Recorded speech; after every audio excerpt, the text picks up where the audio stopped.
Hello, it's Michelle Morand here, and what you're about to see is a snippet of my interview with Dr. Razelle Kurzrock. Dr. Kurzrock is known as one of the 25 most influential people in the world in the field of precision medicine.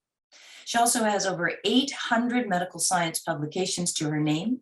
She founded one of the most advanced clinical trial facilities at MD Anderson and now runs her own department of University California, San Diego in the field of precision cancer medicine and bioinformatics.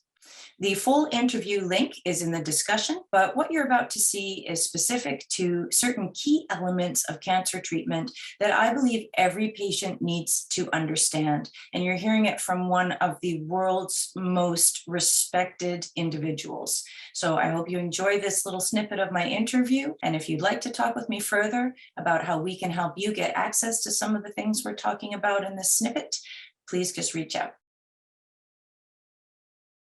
I'm curious, when genomic testing first began to be a thing, we'll say 12-ish years ago, give or take, there was a lot of assumption that people's mutations change rapidly. And so if I got a test today, but I wasn't really looking for a new treatment option for another 6 months or a year, that would be like way out of date and pointless. We now know that that isn't the way it goes. While there are some variations, what's your knowledge of how your own individual genetics that are influencing your cancer might change over the course of the years that you have the disease? So we do know that it does change, but probably about 80 or 85% of the alterations remain stable. And probably about 15% will evolve with time.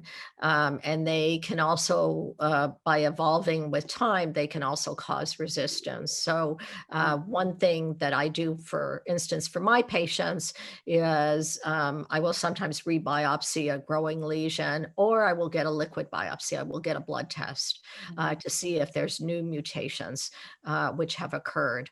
But this is also another reason to try to do a combination of drugs that is best suited to the tumor right at the beginning, to hit the tumor hard right at the beginning. And again, these drugs, especially these target new drugs, they can hit the tumor hard without hitting the normal tissue.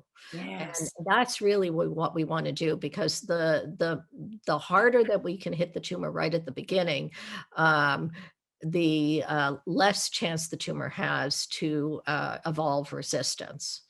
But if the tumor does evolve resistance, again, in my own practice, I'll rebiopsy the patient, or I'll do a blood NGS test as a follow-up, and then we can rerun the reports that incorporate any new data that has emerged from that, so that we can improve on the regimen.